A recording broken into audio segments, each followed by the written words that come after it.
Developing this evening, the United States has captured Venezuelan President Nicolás Maduro and his wife in an overnight surprise operation. Good evening, I'm Ben Briscoe. The operation followed months of rehearsals and research into the Venezuelan president and his whereabouts. U.S. officials say they studied every detail about the country's president, including his pets and even the clothes he wore.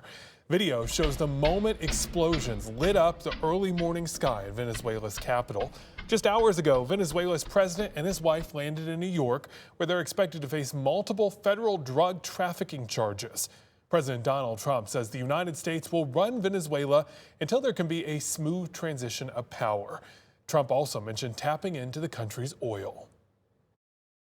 We're going to have our very large United States oil companies, the biggest anywhere in the world, go in, spend billions of dollars, fix the badly broken infrastructure, the oil infrastructure, and start making money for the country.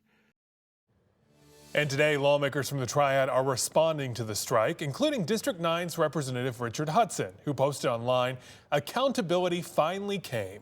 Parents in our community can rest easier knowing a major peddler of fentanyl is off the streets." And Senator Ted Budd, who praised the operation, saying President Trump's decisive action to capture and bring Maduro to justice is monumental, not just for ending his brutal regime in Venezuela, but will save countless American lives from the deadly drugs his thugs have brought to our shores. Democratic lawmakers across the nation are also chiming in, saying they agree that Maduro was a problem, but they oppose the operation because President Trump did not get congressional approval. This is illegal, it's unjustified, it is not in our national interests, and there seems to be no plan whatsoever for what happens next. With leaders worldwide left wondering what to make of the attack, many in the U.S. are wondering what's next. Natalie Brand is in Palm Beach with the latest on the attack and what to expect in the coming days. Nicolás Maduro and his wife arrived on U.S. soil Saturday evening, where they will face federal charges in New York related to drug trafficking and narco-terrorism. President Trump shared this picture after Maduro was captured by an elite military team overnight in what the administration is calling Operation Absolute Resolve. Overwhelming American military power, air, land, and sea, was used to launch a spectacular assault. The president detailed the military action from Mar-a-Lago Saturday afternoon, hours after the overnight strike on Venezuela. The operation targeted military facilities and involved more than 150 U.S. aircraft and follows months of military buildup in the Caribbean.